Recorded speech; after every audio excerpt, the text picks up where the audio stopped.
You think you can crash my party? Touch my champagne with those dirty hands? Victoria Hartwell's voice boomed across the ballroom. She snatched the glass from the black man's hand and grabbed her own wine. My company is closing a $500 million deal tonight, and I will not let some ghetto rat ruin it. She threw the wine. It hit his face, dripped down his neck, soaked into his white shirt. This suit? She laughed, flicking more drops at him. Probably stolen. That watch? Fake. You don't even know what real money looks like. The man wiped his face slowly. His voice stayed soft. Ma'am, please. I was invited. Invited? Victoria stepped closer, her finger jabbing at his chest. By who? Name one person here who would know trash like you. One name. Say it. Silence. 300 guests stared. Every phone pointed at them.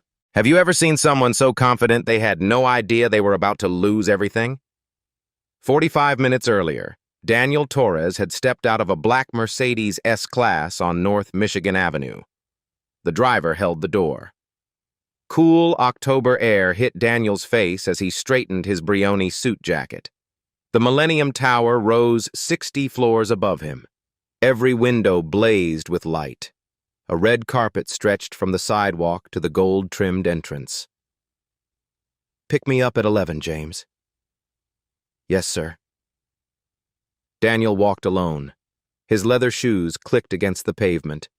No entourage, no assistant, no security detail, just him and an envelope in his inside pocket. The invitation was cream-colored, heavy stock.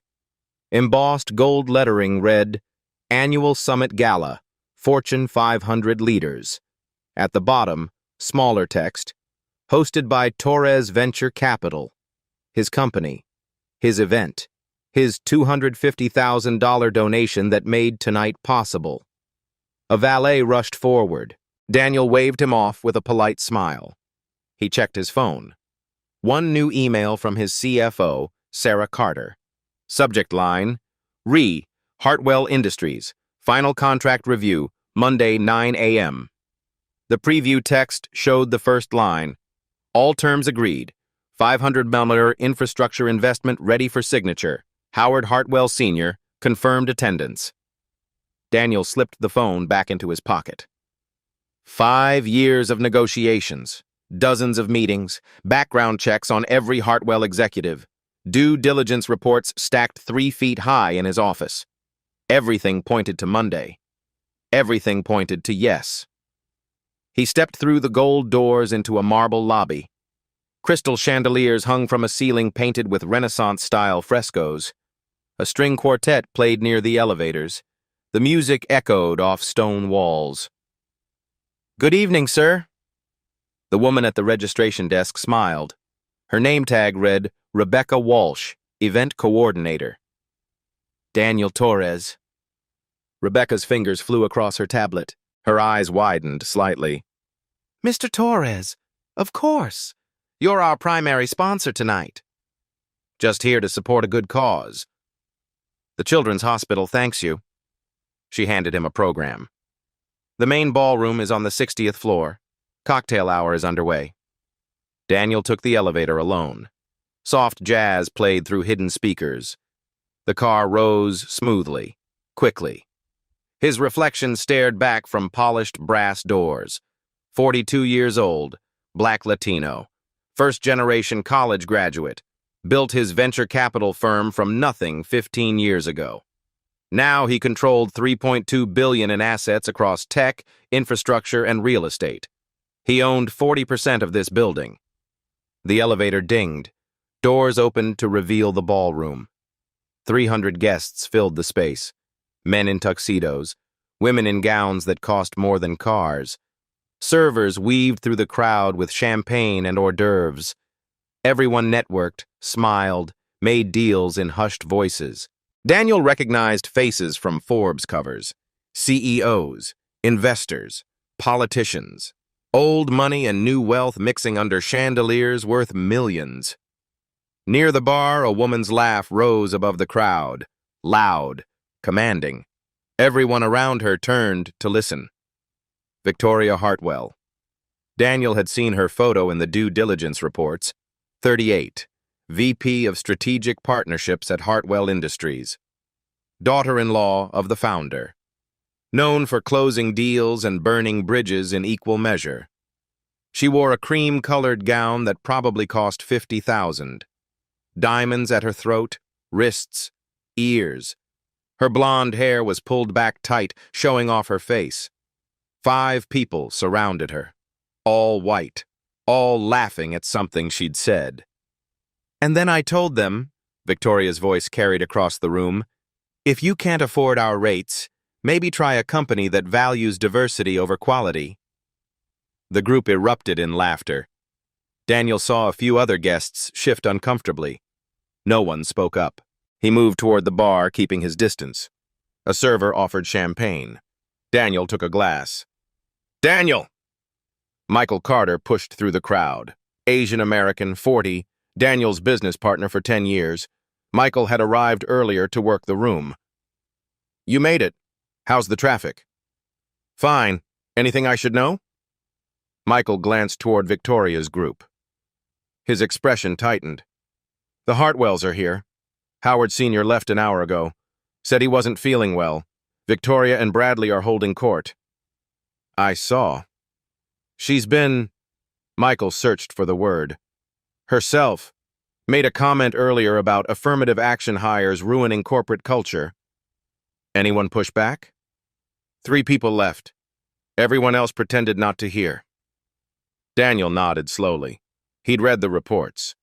12 former Hartwell employees had filed complaints. 7 mentioned Victoria specifically.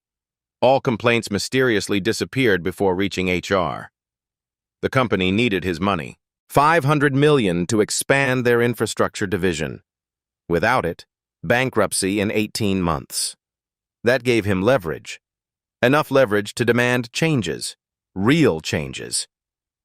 Let's give it an hour, Daniel said. Then we can... Excuse me. A hand reached past him, grabbed his champagne glass. Daniel turned. Victoria Hartwell stood there. Her smile didn't reach her eyes. I don't think you're supposed to have that. Daniel looked at Victoria's hand on his glass.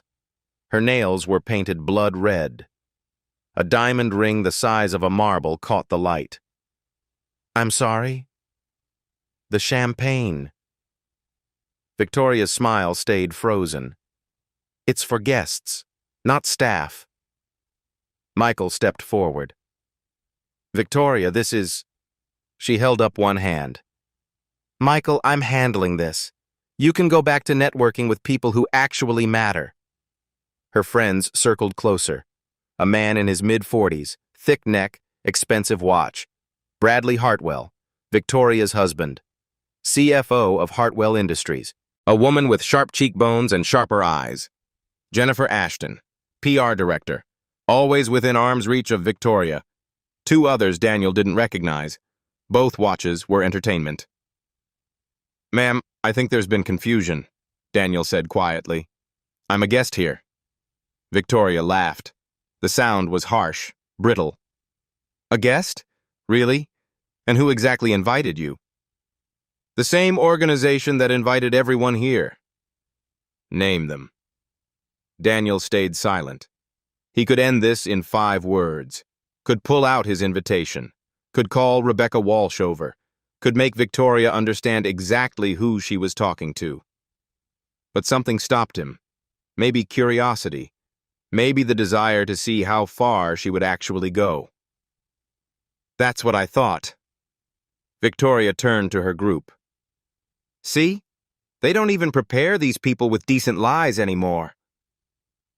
Bradley moved closer. He smelled like expensive cologne and whiskey. Look, friend, we're not trying to embarrass you. But this event is invitation only, very exclusive. If you leave now quietly, we'll forget this happened. I appreciate the concern, Daniel said. But I'm exactly where I'm supposed to be. Jennifer pulled out her phone, started typing. I'm texting security. We've had problems with crashers before. Have you?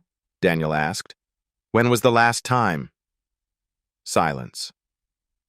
That's right, Victoria said, recovering quickly. Because we usually catch them at the door. You must have slipped through, probably followed someone in. The crowd around them grew.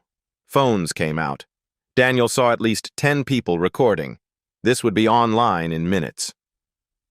Your suit, Victoria said, circling him like a shark. Brioni, please. I can spot a knockoff from across the room. That stitching is terrible. Daniel's suit had cost $8,000, custom tailored in Milan. He'd picked it up 3 months ago during a business trip. And that watch, Bradley pointed.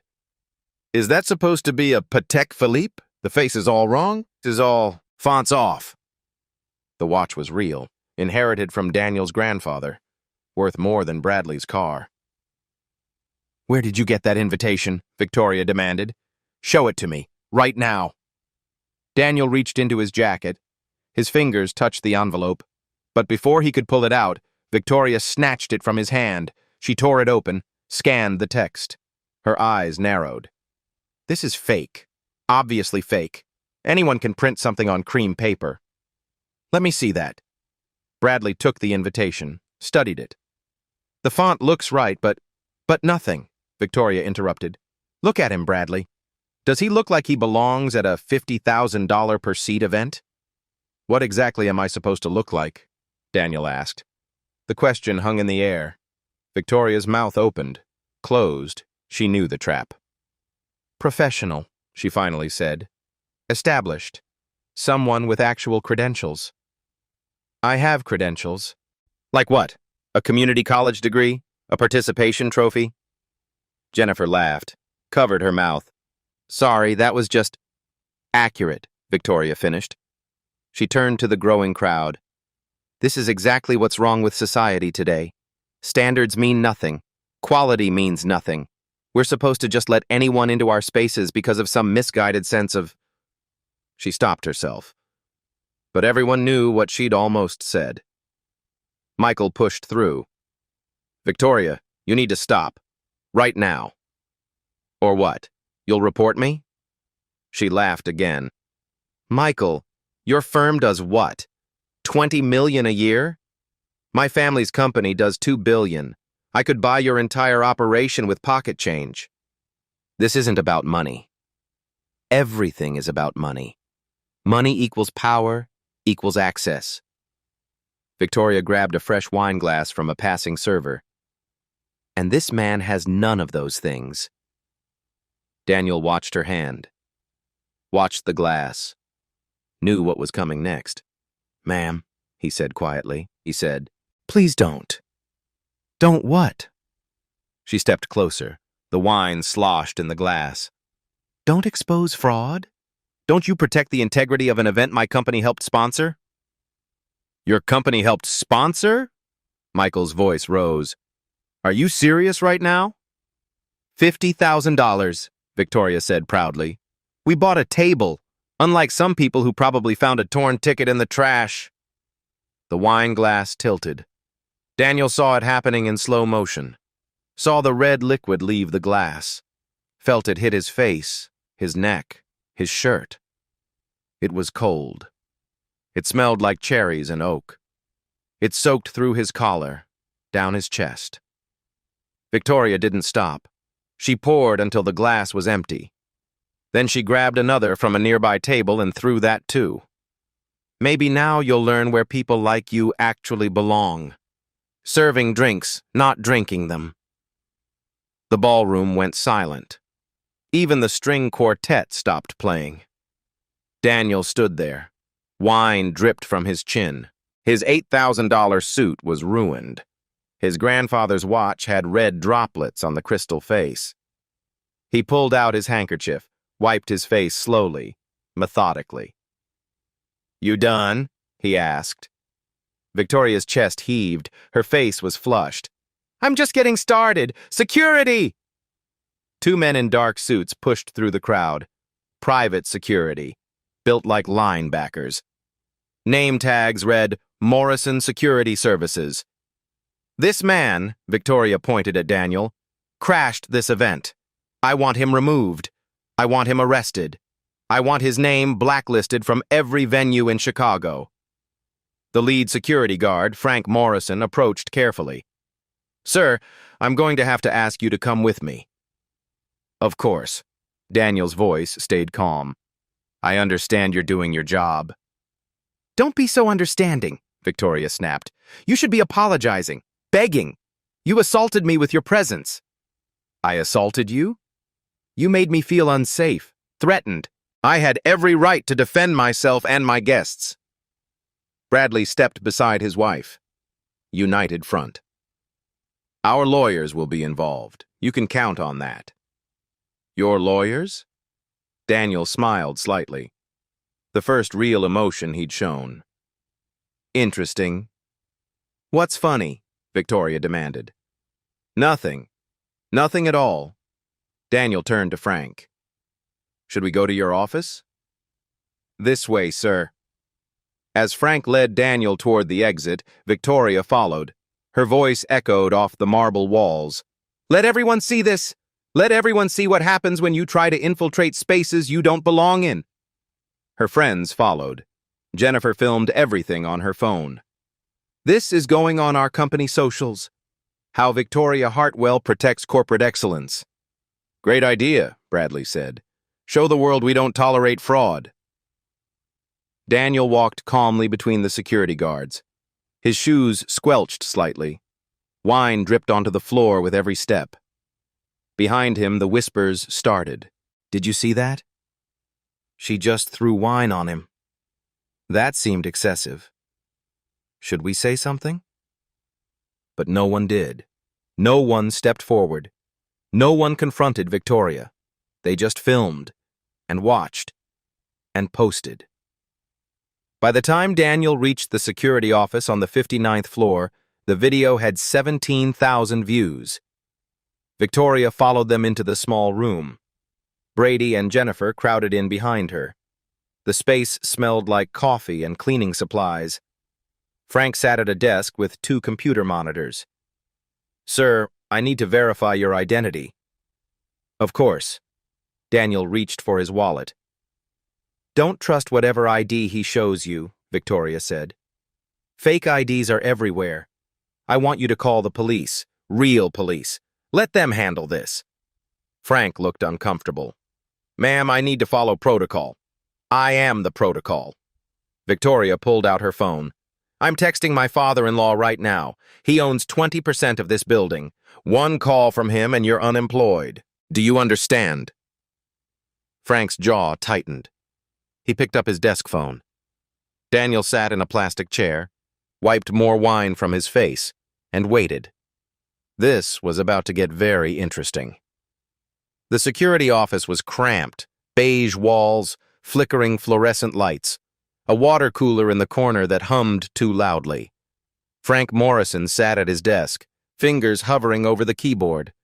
His computer screen glowed blue in the dim room. Victoria paced behind him. Her heels clicked against the tile floor. Click, click, click. Each step is sharper than the last. "Why is this taking so long?" she demanded. "Ma'am, I'm pulling up the guest list now." "Forget the guest list. Just call the police." Frank's eyes stayed on the screen. "I need to verify." "You need to do what I tell you." Victoria leaned over his shoulder. Her perfume was overwhelming, expensive and cloying. "Do you know who I am?" "Yes, ma'am." "Then you know I can end your career with one phone call." Bradley stood by the door, blocking it. His arms crossed over his chest. Jennifer was on her phone, typing furiously, probably posting updates.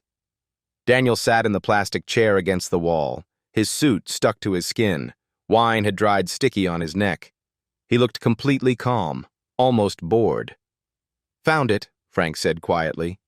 "Found what?" Victoria snapped. "His name, on the VIP list." Frank's finger traced across the screen. "Daniel Torres, Table 1, primary sponsor." Silence. Heavy. Suffocating. Then Victoria laughed. sharp and ugly. That's ridiculous. He obviously hacked your system. Ma'am, I don't care what you think. Victoria grabbed the back of Frank's chair, spun it around. That list is wrong, corrupted, falsified, whatever you want to call it. Bradley moved closer to the screen, squinted. Torres Venture Capital. Is that supposed to mean something? It's fake, Victoria said. A shell company, money laundering. This man is obviously a criminal. Would you like to see my identification? Daniel asked. His voice was quiet, patient, like he was talking to a child. Yes. Victoria held out her hand. Show me your fake ID so I can add forgery to the list of charges.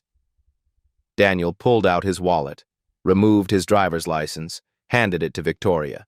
She snatched it, studied it under the harsh light. Her eyes narrowed. Daniel Torres. Chicago address. This proves nothing. IDs are easy to fake. It's a state-issued license, Daniel said, with stolen information. Victoria threw the ID onto Frank's desk. Run his name, check for warrants, criminal history, anything. Frank hesitated. Ma'am, now. Frank picked up his phone, dialed. Yeah, this is Morrison at Millennium Tower. Need a background check. Name is Daniel Torres. Date of birth?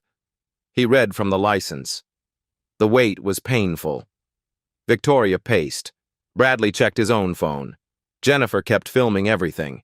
Daniel sat perfectly still, his hands folded in his lap, wine-stained but dignified. Nothing, Frank said, hanging up. No warrants, no criminal record. License is valid. Then dig deeper, Victoria insisted. Check his credit, his employment, his... Ma'am, I can't access that information. Then call someone who can. Victoria's voice cracked. This man crashed a private event, assaulted guests. I assaulted guests? Daniel's eyebrows raised slightly. Your presence was assault. Your existence in that space was threatening. Threatening how? Victoria's mouth opened, closed. Her face flushed red. Bradley jumped in. You made my wife uncomfortable. That's enough. By standing near a bar? Daniel asked. By being somewhere you don't belong. And where do I belong? The question hung there. Nobody answered. Jennifer's phone buzzed. Once, twice, then constantly. Victoria? What? The video. It's really spreading. Good. Let people see we don't tolerate... It's not good. Jennifer turned her screen around. The comments. They're not on our side. Victoria grabbed the phone, scrolled. Her face went from red to white. This is disgusting, someone had written. Clear racism. She threw wine on him for no reason. Who is this woman? Someone find out where she works. The way she said people like you made me sick. Victoria threw the phone back. Those people don't matter. They're nobodies. Trolls. It's got 200,000 views, Jennifer whispered. I don't care if it has 2 million. Victoria whirled on Frank. Call the police. Frank's hand moved to the phone, slowly, reluctantly. Wait. Michael Carter appeared in the doorway. Behind him stood Rebecca Walsh, the event coordinator. Both looked worried. Michael, get out, Victoria said. This doesn't concern you. It absolutely concerns me. Michael held up his phone. Do you know what you've done? Protected the integrity of this event. You assaulted a guest, on camera, in front of 300 witnesses. I defended myself and others from an intruder. Rebecca stepped forward, her tablet clutched to her chest. Ms. Hartwell, I've confirmed Mr. Torres's identity. He's listed as our primary sponsor. His company donated $250,000 to tonight's charity. Victoria laughed, high-pitched, manic. That's impossible. It's in our records. The wire transfer came through yesterday morning. Then your records are wrong.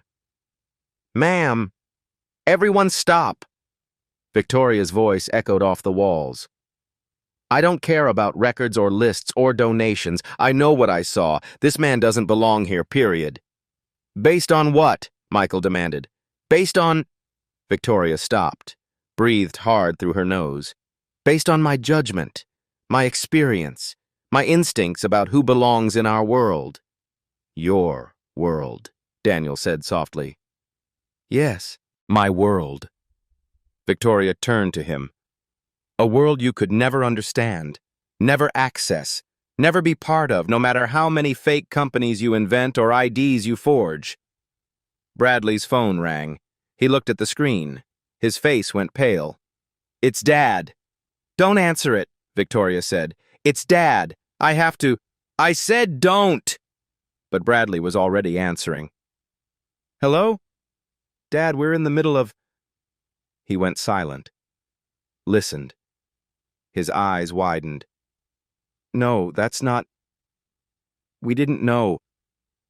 He said he was... Victoria grabbed the phone.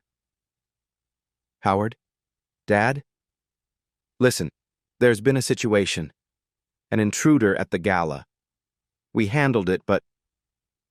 She stopped. The color drained from her face. Her hand started shaking. That's not possible, she whispered. You're wrong. He's lying. He has to be lying. Daniel watched her, still calm, still patient, still waiting. Put him on speaker, Daniel said quietly. Let everyone hear. Victoria's hand trembled. She looked at Bradley, Jennifer, at Frank, at Michael. Then she pressed the speaker button. Howard Hartwell Sr.'s voice filled the room. Rough, angry, tired. Victoria, is Daniel Torres there? The man claiming to be Daniel Torres, yes. There's no claiming about it. Put him on the phone, now. Victoria's hand extended, shaking. The phone hovered between her and Daniel. Daniel took it, brought it close. Good evening, Mr. Hartwell. Daniel. Howard's voice softened slightly. I just got a call from my head of security. He's watching a video. Says my daughter-in-law threw wine on you? That's correct. Jesus Christ. A long pause. The sound of ice in a glass. Are you hurt? My suit is ruined. My pride is intact. I'm so sorry. This is unacceptable. Victoria lunged for the phone. Dad, he crashed the event. He's lying to you. Victoria. Howard's voice went cold. Stop. Talking. But I said stop. She stepped back. Her whole body is rigid. Daniel, Howard continued, I'm heading back to the venue. Don't go anywhere. We need to talk. About tonight, about Monday, about everything. Monday? Victoria's voice cracked. Yes, Victoria, Monday. The day I was supposed to sign the biggest deal in company history with Daniel Torres, CEO of Torres Venture Capital, the man you just humiliated on camera in front of half of Chicago. The phone slipped from Daniel's hand, clattered on the desk. Victoria stared at him, really looked at him for the first time. No, she whispered. Yes, Daniel said simply. You're not... You can't be... I am. Bradley grabbed the desk edge. His knuckles went white. The $500 million infrastructure deal? That's the one? With you? With me. Jennifer stopped recording, lowered her phone. Oh my God. Frank stood up from his desk. Sir, I am so... You did your job, Daniel said. Under duress. No apology necessary. Victoria backed against the wall. Her breathing came fast, shallow. This isn't happening. This can't be happening. It is, Michael said. And it gets worse. He held up his phone. The screen showed a news alert. Chicago Tribune just picked up the story. Billionaire investor assaulted at charity gala. Your name is in the headline, Victoria. Turn it off. Forbes is running it too. And Bloomberg. And I said turn it off. But the phones kept buzzing. More alerts, more articles, more views. The video hit 500,000. Victoria slid down the wall, sat on the floor, her expensive gown pooled around her. I didn't know, she whispered. You didn't ask, Daniel said. If you'd just told me, I shouldn't have had to. Bradley pulled out his own phone, started making calls. I need our crisis PR team. Now. Yes, I know it's Friday night. I don't care. This is a Category 5 disaster. Jennifer was already backing toward the door.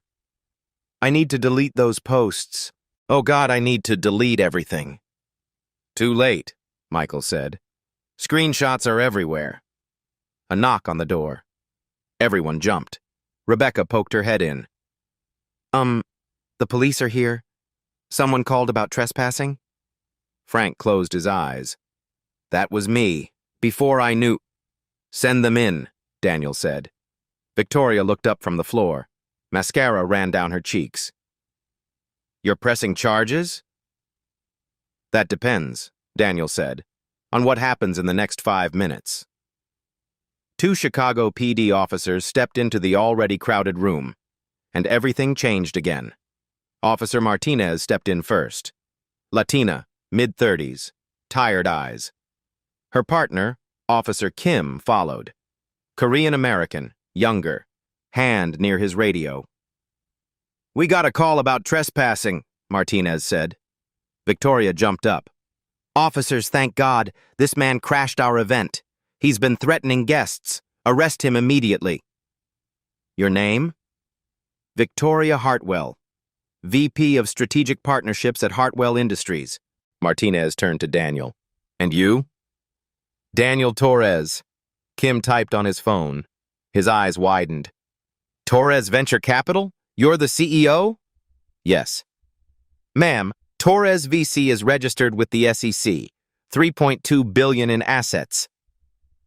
Victoria's face went white. That doesn't prove anything. He stole someone's identity. Martinez studied Daniel's ID. This looks legitimate. Of course it looks legitimate. That's how forgeries work. Kim held up his phone. Ma'am, there's a video. Shows you pouring wine on Mr. Torres. That was self-defense. From what? Victoria's mouth opened, closed. No words came. Martinez looked at Daniel. Did you threaten anyone tonight, sir? No, ma'am. Did you touch anyone? No, ma'am. Martinez turned back to Victoria. But you threw wine on him. That's assault. He deserved it. Why? Silence. Bradley stepped forward. Officers, these events have standards. Security protocols. We can't just let anyone... Anyone what?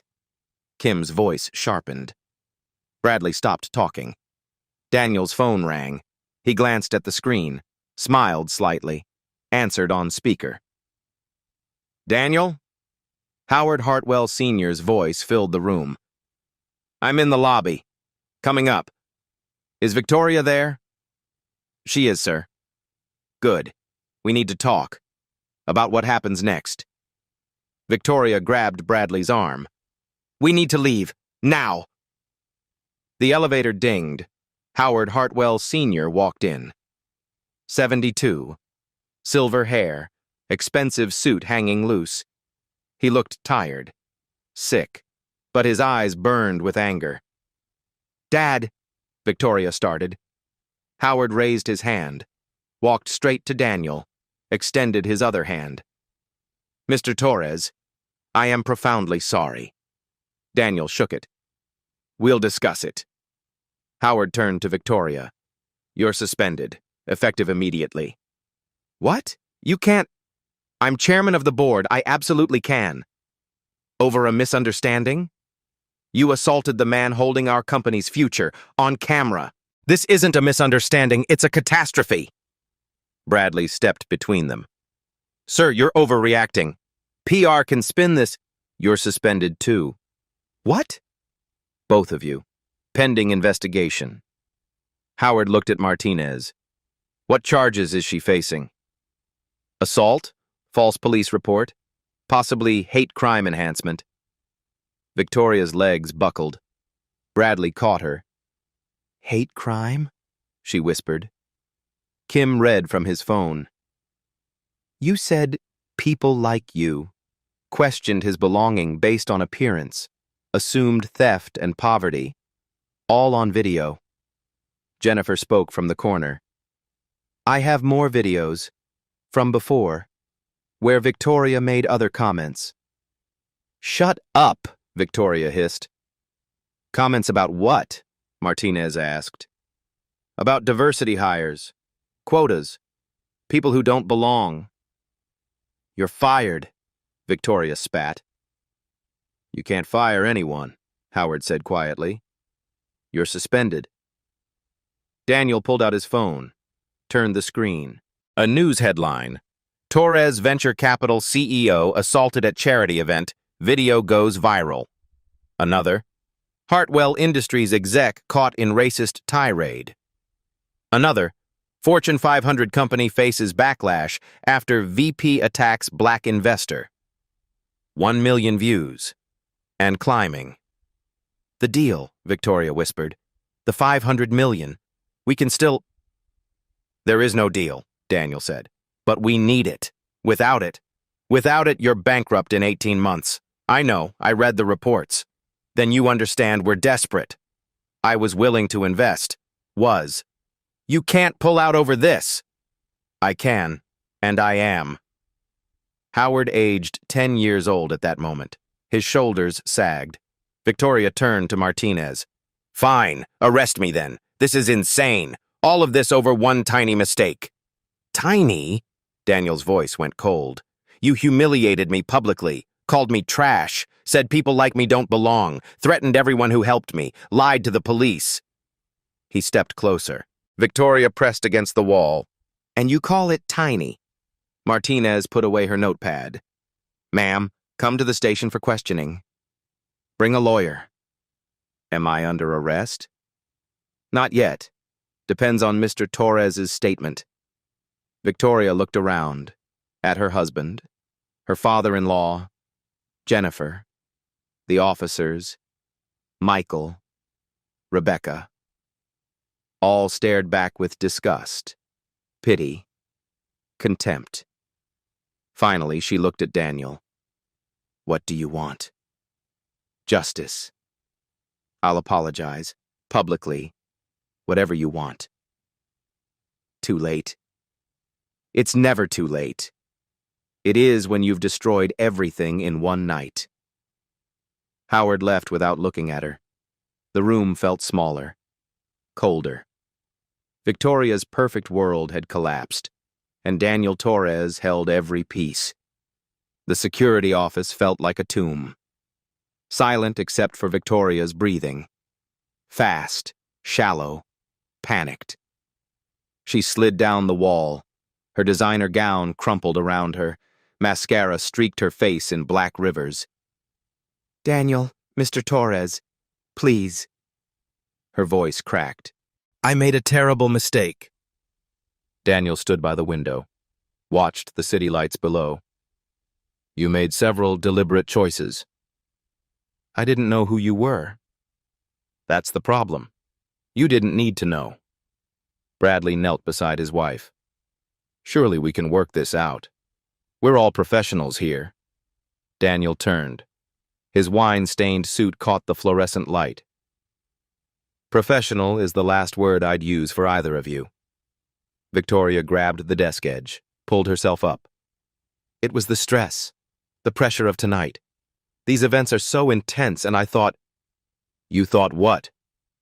Daniel's voice stayed level, calm, devastating. I thought you were a crasher. There have been issues. Name one. One crasher in this event's 15-year history. Silence. You can't, because there haven't been any. Daniel pulled his ruined handkerchief from his pocket, looked at the wine stains. You saw a black man and made assumptions. Be honest about that. That's not... Victoria stopped. Victoria started again. I acted on instinct to protect our family's interests. Your instinct was racism, Daniel said. Let's be clear. Martinez stepped forward. Mr. Torres, we have enough for assault charges. The videos establish clear intent. Multiple witnesses confirm the statements. I want to press charges. Full extent. No! Victoria lurched forward. Please, I have children. A career. This will destroy everything. You should have thought about that before you poured wine on a stranger. Bradley stood, tried to salvage something. What about our company? 300 employees who had nothing to do with this. Your company needed my investment to survive, Daniel said. That was your father's problem to solve. He chose poorly when he put Victoria in a leadership position. She's family. And that's why your company is failing. Nepotism over competence. Frank Morrison approached quietly. Mr. Torres, I need to apologize. I should have verified more thoroughly before calling the police. You were threatened with termination, Daniel said. Note that in your report. I want accountability at every level. Yes, sir. Rebecca Walsh spoke from the doorway. The gala is breaking up. Guests are asking questions. The news vans are outside. Let them ask, Daniel said. What should I tell people? The truth. That Victoria Hartwell assaulted a guest. That she's been suspended. That Hartwell Industries is under investigation. Victoria made a choking sound. You're going to let them destroy me on television? You destroyed yourself. They're just documenting it. Kim stepped aside to take a phone call. Came back looking grim. Ma'am, there's a reporter from Channel 7 asking for a statement. Says the video has 2 million views now. Bradley pulled out his phone. His face went gray. It's trending. Nationally. #Hartwell Wine Incident. Jennifer was still in the corner. She'd been quiet since offering up the videos. Now she spoke. Victoria, the company Twitter is exploding. Thousands of mentions, all negative. Delete them. I can't delete other people's tweets. Then make a statement. Say it was out of context. It wasn't out of context, Jennifer said quietly. Everyone saw what happened. Victoria whirled on her. You're supposed to be loyal. I'm supposed to be honest. You taught me that, before you forgot it yourself. Martinez checked her watch. Ma'am, we need to go. The station is expecting us. Can't we do this tomorrow? I need time to prepare. No, now. Bradley grabbed his phone. I'm calling our lawyers. Don't say anything without counsel. Smart advice, Kim said. You should probably get your own lawyer, Mr. Hartwell. Your father mentioned you're suspended too. The reality kept crashing down, wave after wave. Victoria looked at Daniel one last time. If you'd just told me who you were, if you'd just said something... I shouldn't have had to. Daniel's voice was quiet. Final. Every person deserves basic dignity, regardless of who they are or what they do. You failed that simple test. I was protecting people. From what? A man drinking champagne? Daniel shook his head. You weren't protecting anyone, you were performing, showing off, asserting dominance over someone you thought couldn't fight back. That's not true. It's exactly true. And now the whole world sees it. Martinez guided Victoria toward the door. Let's go, ma'am. Victoria's heels clicked against the floor. Slower now, heavier. At the doorway, she turned back. The company, all those employees, their families. You're going to let them all suffer? I'm going to let your choices have consequences, Daniel said. There's a difference. The elevator doors closed on Victoria's tear-stained face. The security office felt bigger suddenly, emptier. Michael Carter exhaled. That was intense. That was necessary, Daniel corrected. Rebecca approached carefully. Mr. Torres, I'm so sorry. If there's anything the Foundation can do, not your fault. You tried to help. Daniel looked at his watch. Wine had seeped under the crystal. I should probably go clean up. The bathroom's down the hall, Frank offered. Actually, Daniel said, I think I'll head home. This suit's beyond saving anyway. He walked to the elevator. Michael followed. Behind them, the phones kept buzzing. The story kept spreading, and Victoria Hartwell's world kept crumbling. Monday morning, 72 hours after the gala. Daniel sat in his corner office. Floor-to-ceiling windows overlooked Lake Michigan. Gray waves crashed against the shore. Rain streaked the glass. His legal team filled the conference table. 6 attorneys, 3 paralegals, laptops open, documents stacked high. Patricia Okoye led the team. Nigerian-American, 52, sharp as broken glass. She'd built her career destroying corporate discrimination. We have 17 corroborating witnesses, Patricia said. 4 separate video angles. All show premeditation. She clicked her remote. The conference room screen lit up. Victoria's face filled the frame. People like you don't belong here. Click. Another angle. Wine pouring in slow motion. Click. Victoria's finger jabbing Daniel's chest. Name one person who would know trash like you. The audio is crystal clear, Patricia continued. No ambiguity, no room for interpretation. Daniel's CFO, Sarah Carter, spoke next. The business impact is catastrophic for them. She pulled up a stock chart. Hartwell Industries dropped 34% in 3 days, lost $800 million in market value. Good, Daniel said quietly. Sarah continued. 3 Fortune 500 clients have paused contracts. 12 senior employees resigned. The board held an emergency meeting yesterday. What's Howard saying? Nothing publicly. But sources say he's exploring bankruptcy options. Michael Carter sat across from Daniel. The $500 million deal? Dead, Daniel confirmed. I sent the termination letter Sunday night. Cited ethical concerns and corporate culture incompatibility. Patricia pulled up another document. We're filing a civil suit today, $50 million. Claims include defamation, emotional distress, civil rights violations. That'll finish them, Michael said. That's the point. Daniel stood, walked to the window. This isn't about money, it's about a message. What message? Sarah asked. That racism has consequences. Real, permanent, devastating consequences. Patricia nodded. The criminal case is moving forward. State's attorney called this morning. They're pursuing multiple charges. She listed them.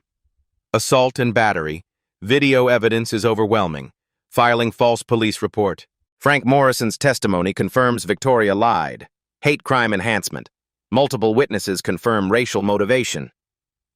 Timeline? Daniel asked. Arraignment next week, trial in 3 months. The prosecutor says it's the strongest case she's had in years. Michael pulled up his phone. Have you seen the media coverage? He scrolled through headlines. CNN. Viral video exposes corporate racism. New York Times. When privilege meets accountability. Forbes. How one act of discrimination cost a company $500 million. Wall Street Journal. The Hartwell scandal. A case study in corporate failure. 60 Minutes wants an interview, Michael said. Not yet, Daniel replied. Let the legal process play out first. The door opened. Daniel's assistant stepped in. Sir, there's someone here to see you.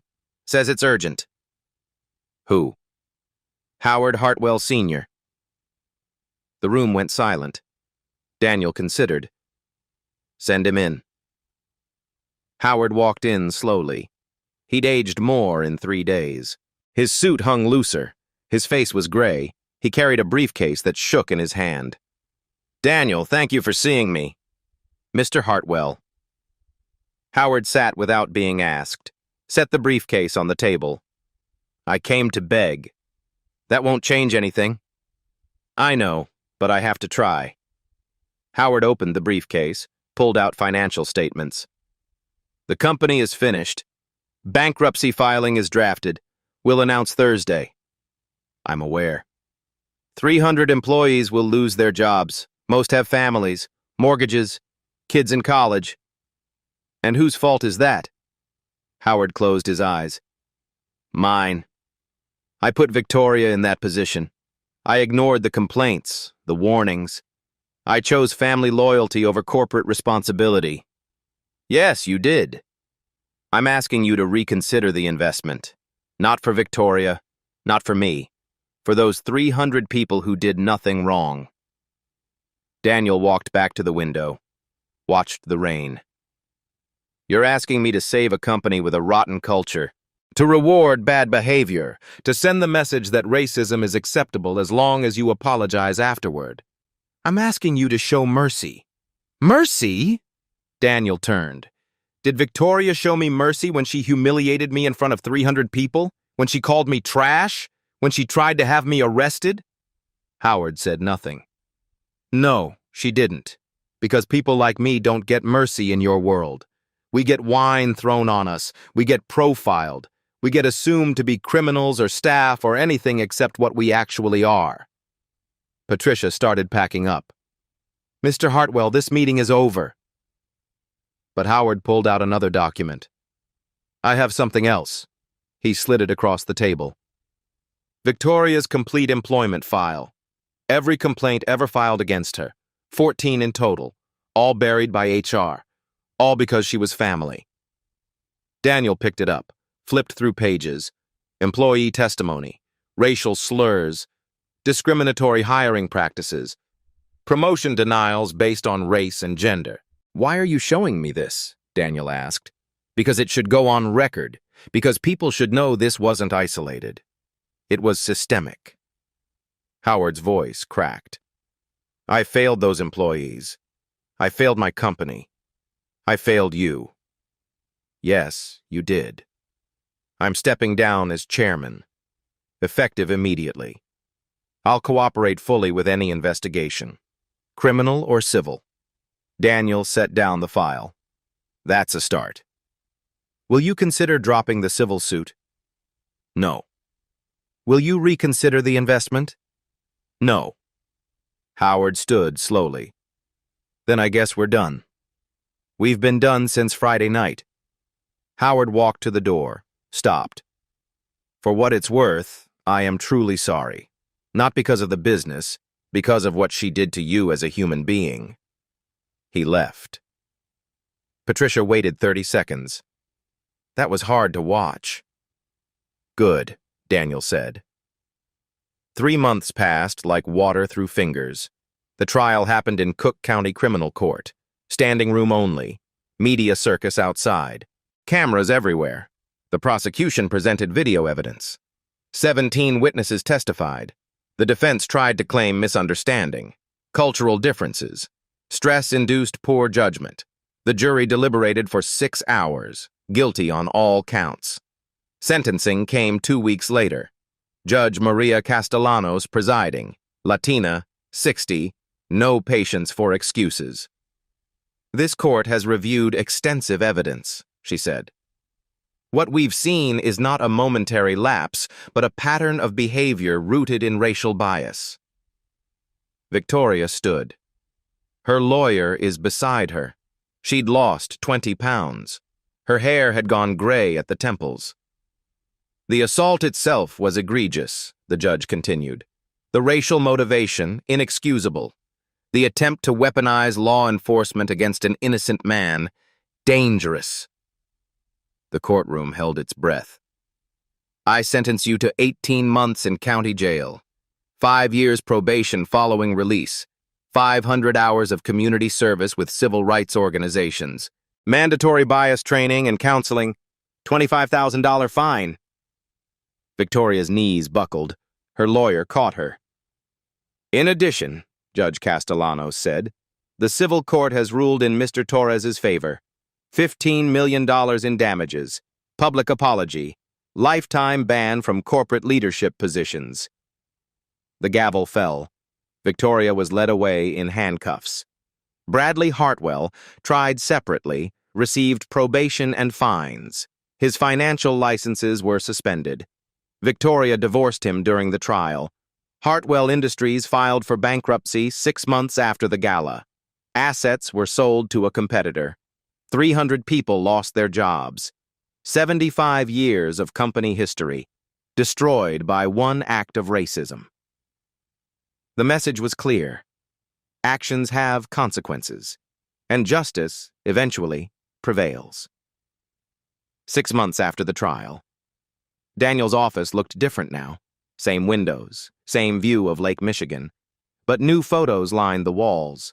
A ribbon-cutting ceremony. Daniel is surrounded by kids from the South Side. A legal clinic opening.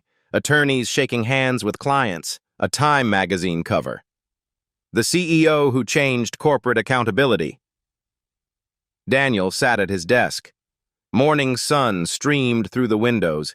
He reviewed the foundation's quarterly report. The Torres Foundation for Economic Justice, $100 million from his personal wealth. 30 civil rights attorneys, free legal representation for discrimination victims. 6 months of operation, 127 cases accepted, 89 successful outcomes. People who couldn't fight back now had someone in their corner. His assistant knocked. "Sir, the 60 Minutes crew is here." "Send them in." The interview lasted 2 hours. They asked about the gala, about Victoria, about the video that changed everything. "Do you regret attending that night?" the interviewer asked. Daniel considered the question. "No. What happened to me wasn't new. It was just filmed." "What's the difference? Most people who face discrimination don't have cameras recording, don't have resources to fight, don't have the platform to force accountability. But you did. I did. And I had a responsibility to use it." The interviewer leaned forward. "Some people say you destroyed Victoria Hartwell's life over a glass of wine." Daniel's expression hardened. "Victoria Hartwell destroyed her own life. I just refused to let her destroy mine without consequences." "What about the 300 Hartwell employees who lost their jobs?" "That's on Howard Hartwell, on the board that enabled Victoria for years, in a culture that protected racism because it was profitable." "You feel no guilt?" "I feel sad for those employees, but guilt? No. I didn't create that toxic culture. I just stopped funding it." The interview ended. The crew packed up, left. Daniel returned to the window, watched the city below. His phone buzzed. Text from Michael Carter. "New case just came in. Black teacher fired after reporting discrimination. The school district is trying to bury it. Sound familiar?" Daniel typed back. "Take it. Full resources." This was the work now. Not just venture capital, not just making money, making change. Corporate America had responded. 45 Fortune 500 companies revised their discrimination policies. The SEC proposed new accountability measures. Business schools taught the Hartwell case as a warning. The Torres effect, they called it. Mandatory bias training became industry standard. HR complaints were taken seriously. Cameras became protection instead of invasion. 200 similar lawsuits were filed in 6 months, all citing Torres v. Hartwell as precedent. The system was changing, slowly, imperfectly, but changing. Daniel drove to the South Side that afternoon. A community center ribbon cutting. The new legal aid clinic. Kids ran around the parking lot. Parents lined up to speak with attorneys. Hope filled the air like oxygen. A little girl approached, maybe 8 years old, braids tied with pink ribbons. "Are you Mr. Torres?" "I am. My teacher showed us the video, the lady who was mean to you." Daniel knelt down. "What did you think?" "I think you were brave. You didn't yell or fight. You just waited. Waiting is hard sometimes. But you won, because you were patient. I won because I knew my truth, and I knew justice would come."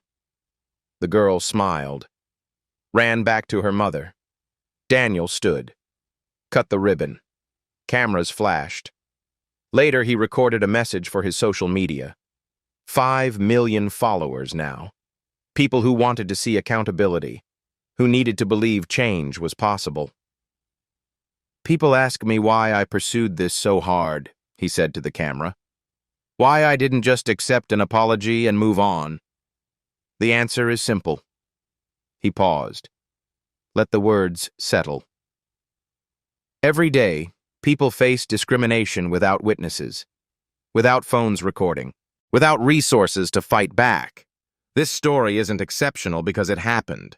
It's exceptional because there were consequences. The question is, how many stories never get told? How many Victorias never face justice? And what are we going to do about it? He ended the recording, posted it. Within an hour, 50,000 shares. People commenting on their own stories, their own fights, their own small victories. The movement was bigger than him now. It belonged to everyone who'd ever been judged, dismissed, told they didn't belong. Daniel's final thought, sitting in his office as the sun set over Chicago. Justice isn't revenge. Justice is accountability. Justice is making sure the next person doesn't face what you faced. Justice is knowing that racism has a price, and sometimes that price is everything. The screen faded to black. White text appeared. If you've experienced discrimination, document it. If you witness it, record it. If you have power, use it. Subscribe for more stories of justice prevailing. Share this with someone who needs to see that accountability is possible. Comment below. Have you ever witnessed discrimination? Your story matters. Final frame. One last question in bold white letters. What would you have done if you were in that room? Would you have filmed, spoken up, walked away? Or would you have been Victoria? The screen went black. The story you heard today wasn't cleaned up. It was told exactly as it happened. At Black Voices Uncut, we believe that's the only way truth can live. If you felt something, hit like, comment, and your reaction, and subscribe. Every week, we bring you voices that refuse to be silenced.